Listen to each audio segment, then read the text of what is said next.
Bonjour les gars, j'espère que ça va. Aujourd'hui, petite aventure, ça y est, ça commence. Je suis très content de vous retrouver. Aujourd'hui, petite vidéo de l'incroyable histoire de 3 petits points. Ça commence à être une petite série maintenant, j'en ai fait une playlist. Voilà, j'en ai déjà fait une ou deux vidéos et je continue aujourd'hui. Je vais vous raconter l'incroyable histoire de SoundCloud, la marque au nuage orange.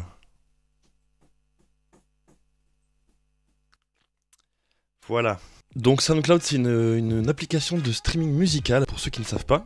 En tout cas, personnellement, c'est ma préférée, c'est ma plateforme de streaming préférée. Donc je vais vous expliquer son histoire, son incroyable succès, jusqu'à sa quasi-faillite, pour finalement être sauvé de justesse. J'en avais déjà dit quelques mots dans la vidéo où je cherchais à savoir quelle application était la meilleure, mais je tenais à en faire une vidéo dédiée parce que voilà, son histoire est relativement atypique. D'ailleurs, si vous n'avez pas vu la vidéo, celle-là, je vous la mets là, par exemple, avec un petit onglet en haut. Donc voilà, aujourd'hui, l'incroyable histoire de SoundCloud, c'est parti.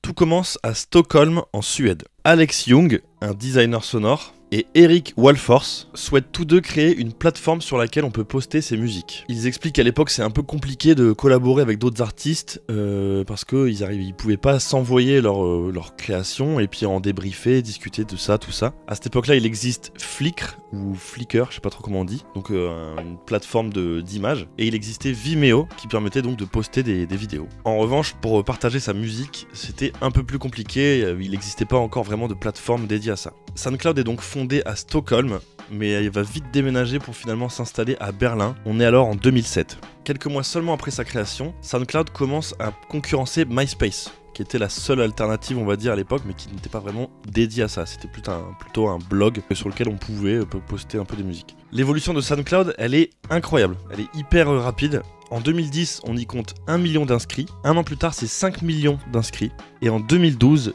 10 millions. Donc 3 ans pour atteindre 1 million. Et après, en 2 ans, ils ont directement fait un x10.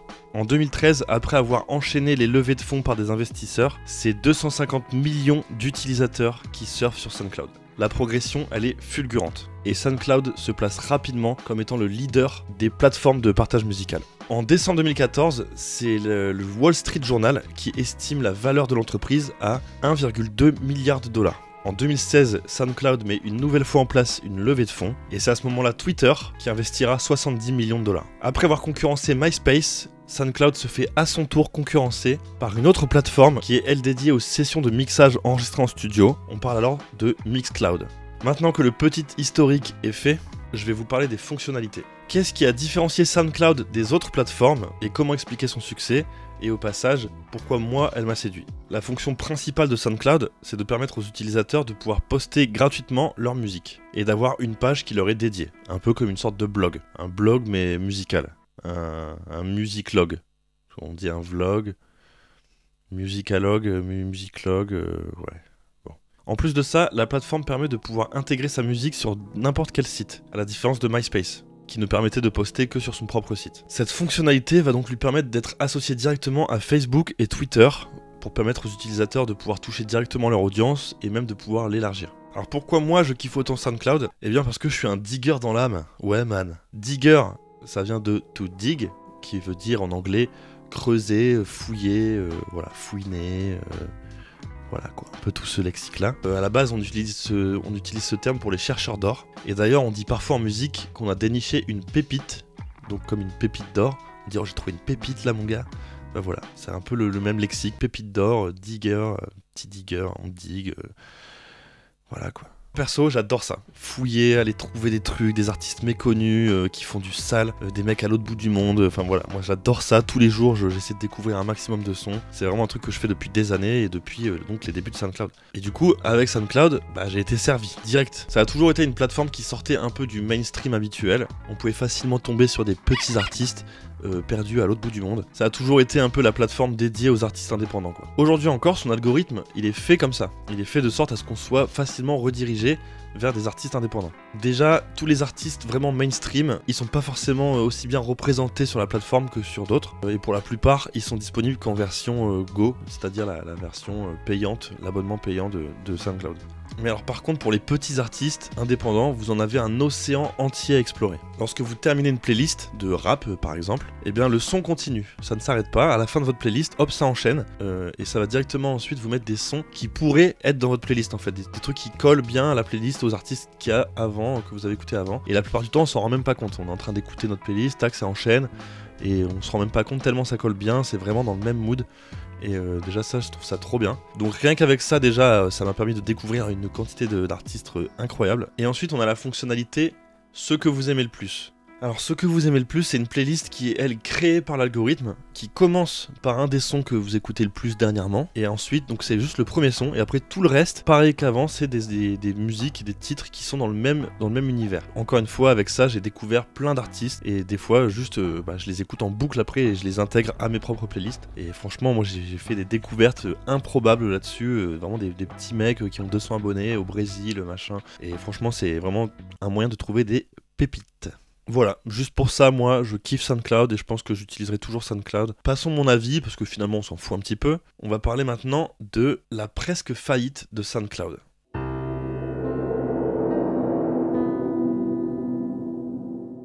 Alors je sais pas comment, mais j'étais complètement passé à côté de cette info à l'époque où c'est sorti. Mais en effet, en 2017, l'application était à 2 doigts de mettre la clé sous la porte. Durant cette année, l'application, après avoir encore une fois fait plein de demandes de levée de fonds par des investisseurs, tout ça, ils se sont un peu retrouvés acculés par les dettes et ils ont dû licencier 40% de leurs salariés, soit 170 ou 180 personnes, je crois, un truc comme ça. Petit move qui n'aura pas eu assez d'impact pour les sauver. Puisque juste après ça, il y a une étude par un journal, je crois, qui a révélé que l'application n'avait plus que 80 jours à vivre, puisqu'ils étaient vraiment au bord du gouffre. Et après cette annonce, il y a une horde d'internautes, fervents supporters de l'application, qui se sont tous mobilisés pour archiver l'intégralité des musiques postées sur SoundCloud, soit près de 135 millions de titres. C'est énorme et on peut noter quand même que c'est le répertoire le plus riche de toutes les plateformes de musique en ligne. Pour le petit exemple, le concurrent principal Spotify ne disposait lui que de 30-35 millions de titres à cette époque-là, donc c'est vraiment pas comparable et je pense que cette richesse de SoundCloud elle est due justement au fait qu'il soit vraiment axé sur les musiques indépendantes, sur les artistes qui sont pas signés et on retrouve des millions de titres du coup d'artistes indépendants, de DJ sets enregistrés en soirée, de captation de concerts en live, tout ça. Et ça, c'est ce que ne font pas les autres. Et du coup, ça explique vraiment pourquoi ils ont un répertoire aussi complet. Donc, rattrapé par les dettes et ayant cramé la quasi-totalité de ses liquidités, SoundCloud se retrouve un peu au pied du mur et il devait réagir. Alors, après l'annonce terrible comme quoi SoundCloud n'avait plus que 80 jours à vivre, une star du rap US s'est positionnée pour aider l'entreprise. En effet, Chance the Rapper, donc Chance le rappeur, tweetera quelques jours après ça qu'il travaillait sur le cas SoundCloud. Je vous mets le tweet juste ici. Il met pas plus d'infos que ça, donc ça laissait un peu dans le flou et ça a enflammé complètement la toile de web. Putain, je suis ringard encore. Je vais préciser quand même que le rappeur américain, il porte la plateforme dans son cœur, puisque c'est un peu grâce à SoundCloud qu'il a percé à ses débuts. C'est comme ça qu'il s'est fait connaître. Et il deviendra d'ailleurs après le premier rappeur à remporter un Grammy Award, alors qu'aucun de ses titres n'était sorti en physique. C'était que du streaming. Et ça, c'était une première à l'époque. Alors, on peut rappeler aussi qu'il n'en était pas à son coup d'essai pour ce qui est de la générosité envers des personnes dans le besoin. Il avait déjà fait un énorme don aux écoles publiques de Chicago, sa ville natale. Donc, grâce à ce tweet, on savait que Chance the Rapper voulait aider SoundCloud, mais alors on savait pas trop ce qu'il allait faire, on n'en savait pas plus quoi. Mais par contre, le lendemain de son premier tweet, le rappeur il posta un second message dans lequel il disait avoir eu un échange fructueux avec les dirigeants de SoundCloud. Quelques heures après ce tweet, c'est le compte de SoundCloud cette fois qui va poster que les musiques postées sur SoundCloud n'iront nulle part et que eux non plus. On pouvait comprendre alors qu'il y avait eu quelque chose qui était fait et qu'ils étaient sauvés quoi. Alors j'ai cherché un peu partout pour avoir des infos, à savoir comment il les a aidés. Est-ce qu'il a fait une donation? Est-ce qu'il a passé des coups de fil pour essayer de trouver un peu des contacts pour sauver l'application. Mais malheureusement, j'ai pas trouvé grand chose. Tout ça sera donc resté secret. Par contre, ce qu'on sait, c'est que les créateurs de l'application ont finalement cédé leur petit bébé à 2 investisseurs principaux pour la somme de 70 millions de dollars. Alors, ces 2 actionnaires, c'est donc The Rain Group, qui sont déjà actionnaires de Vice et du festival Lollapalooza. Et le deuxième investisseur, c'est la compagnie singapourienne Temasek, qui eux sont présents notamment dans Airbnb et Dell Technologies. Ils vont alors imposer leur nouvelle équipe de direction, mais ils vont quand même garder les 2 créateurs de SoundCloud dans l'équipe. La grande question qui demeurera, c'est est-ce que Chance the Rapper a vraiment joué un rôle dans ce rachat? Encore une fois, je peux pas vous dire. Ce que je peux vous dire, c'est que le lendemain de l'officialisation du sauvetage entre guillemets de l'application, Chance the Rapper a posté un son en exclusivité sur SoundCloud en featuring avec Young Thug. Joli petit clin d'œil, encore une fois, pour montrer son soutien à l'application qui est à l'origine de son succès. Aujourd'hui, l'application elle a un peu changé de stratégie, elle a abandonné l'idée de vouloir concurrencer les autres géants comme Spotify, Deezer, Apple Music, tout ça. Et ils se sont plutôt concentrés sur l'originalité de leurs services en proposant des services personnalisés aux artistes indépendants et aux labels indépendants. D'ailleurs, c'est comme ça que l'application tire ses principaux revenus, contrairement à ses concurrents qui, eux, ne misent principalement que sur la publicité. SoundCloud a eu chaud mais continue d'exister aujourd'hui encore et compte près de 180 millions d'utilisateurs, dont 30 millions sont actifs chaque mois. Voilà les amis, c'est la fin de cette vidéo. J'espère que vous aurez appris quelques petites infos. Moi je trouvais ça intéressant et j'étais obligé de faire une petite vidéo un peu sur SoundCloud parce que encore une fois c'est ma plateforme préférée et je trouvais que son histoire était un peu atypique. Les mecs qui ont investi au début ils étaient comme des oufs, ils voulaient absolument concurrencer, être les number one. Finalement ça s'est un peu cassé la gueule, il y a plein de gens qui ont acheté des parts, Twitter, machin, à droite à gauche. Ils ont failli mettre la clé sous la porte et un mystérieux coup de fil de Chance the Rapper qui change un peu les choses et quelques jours après, bam, ils sont sauvés. Voilà, je trouvais qu'il y avait une petite part de mystère dans cette histoire. J'avais envie de vous la raconter aujourd'hui. J'espère que cette vidéo vous a plu. N'hésitez pas à vous abonner, évidemment. Faites l'interaction que vous voulez. Voilà, un petit j'aime, un petit commentaire, un truc, voilà. Si vous avez des questions, remarques, critiques ou suggestions, n'oubliez pas, c'est dans les commentaires. Prenez soin de vous, prenez soin de vos proches. Et en attendant, je vous dis à la semaine prochaine pour une ancienne vidéo. C'était Jawai et Tartine. Juste là.